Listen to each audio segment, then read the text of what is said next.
Nasa 8 inch yung taas niya. Ito yung harap niya. Detalyado din yung pagkakagawa sa kanya. Meron naman siyang markings at vintage na siya. Yan naman ang sa gilid na part niya. Wala na siyang mga accessories. Yan yung sa taas niya at yan naman sa likod. Hindi ko sure kung may mga parts siya na missing. Ganito ko na siya nakuha.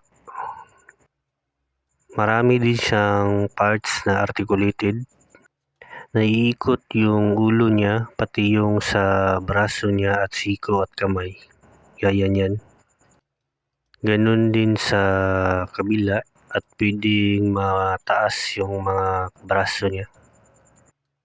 Articulated din yung legs niya at sa may tuhod at paa.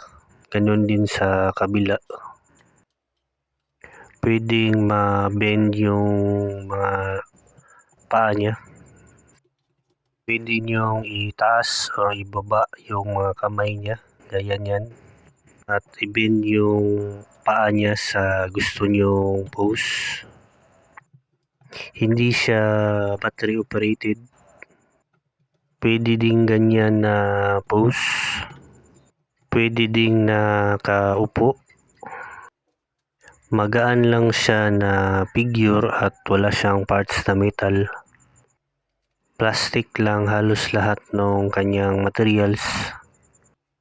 Medyo rare na rin ang figure na ito at mahirap na rin siyang hanapin. Ayos siyang gawing pang koleksyon.